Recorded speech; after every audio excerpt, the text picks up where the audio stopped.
morning. It's Monday, May 24th. And for the last couple of days, I have ranted about the Israeli-Palestinian situation and about anti-Semitism. And while those subjects still dominate the news, even though there is a truce, the situation in Israel and Palestine is still dominating the news. And rightly so. It's a terrible situation, and the more I read about it, the more confused I get. Because obviously the situation there is an untenable situation for both parties, Jews and Arabs. And I don't know what the real answer is, and I don't know how it's ever going to be fixed. Until, as I said before, there needs to be a major change in the leadership of both countries, and a major change in those that are supporting each one of these nations. And I don't know if that's going to happen anytime soon. So this morning I'm going to talk about a disaster that took place in China. Now, in the world view, this is probably not a major catastrophe. But it bothers me because many years ago, over 20 years ago, I was a marathon runner, and I trained with people who ran longer races than the marathon. And they would go to California to run one of the great 100-mile races in this country. It's known as the Western States 100, and it's run in Squaw Valley, California. Now, Squaw Valley is famous for skiing, obviously, but they run this 100-mile race there. And the average guy who runs the 100-mile races finishes in about 24 hours. So it's a grueling test. They take precautions because there are checkpoints in these 100-mile races. And if you don't reach a checkpoint at a certain period of time, then you're taken off the course because you're running too slow and they are worried about the health of the runners. So when I'm looking at the news this morning, I see a story from China. And this is a story about people who are running in a 100-kilometer race. Now, a 100-kilometer race is only 62 miles. It's considerably less than the ultramarathons that we run in the United States. But what caught my eye was the fact that 21 people died running in this race. They didn't die because they were running. They died because this race was run up in the mountains, and it had started with beautiful sunny conditions in the morning, but by 1 p.m., the weather conditions had turned extremely bad, with freezing rain and hailstorms and winds, gale force winds lashing runners in the Gansu County. So now you got runners out there who are underdressed, because when you're running, you really don't need a lot of clothes to keep you warm. But when the temperature drops to near zero conditions, you better be out there running with a different kind of gear than shorts and a t-shirt or something. And that's what happened in the middle of this race.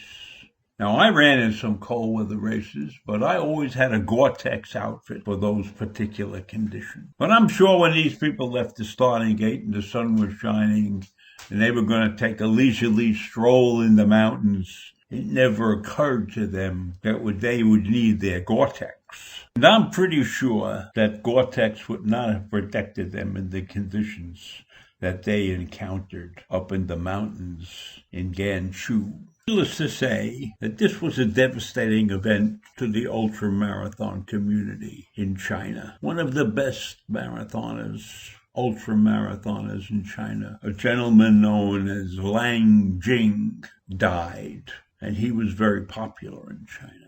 Anyhow, as the temperatures dropped, the Chinese rounded up 1,200 people to search for the runners, which is no easy task because it was getting dark and they were out in the mountains, and they knew that the runners were not dressed appropriately to survive in those weather conditions. Chinese are not prepared to comment on whether there was the appropriate safety measures taken at the Gansu Marathon. But I don't know if you can predict what's going to happen now.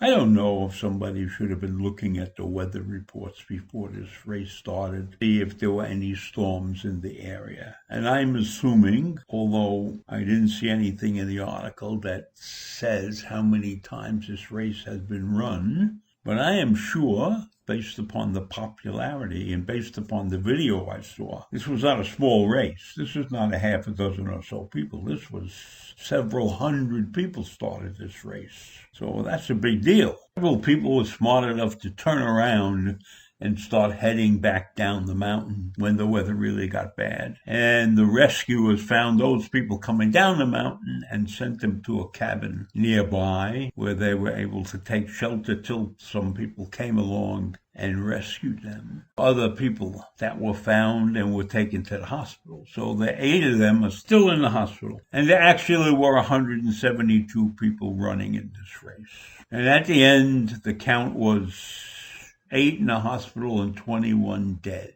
And there may have been several others, more than several probably, who suffered from frostbite and something like that. The surviving participants said they knew there was going to be some rain. That had been anticipated. There had been a weather report that said that. But this rain was heavy and hail and gale winds, so it wasn't what they expected. And a couple of runners were smart enough to turn around when the weather first hit, so they got back off the mountain quickly. It happens in many nations.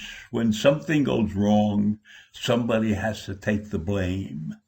Now, I don't know who to blame for a thing like the weather conditions when the weather reports were inaccurate at best.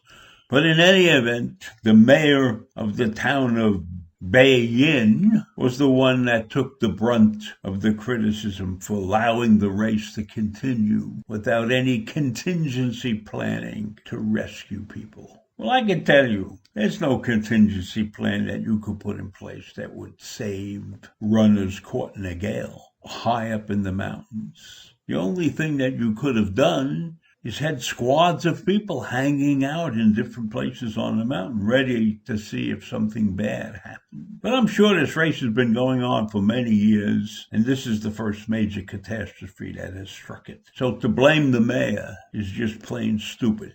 Then we see that stupidity runs rampant in the world when there are catastrophes. So that's my story for today. And while it's not probably as thought-provoking as the Israeli-Palestinian conflict, it struck a note with me because of my running experiences and the dangers of ultramarathoning. So I'll see you tomorrow. Bye.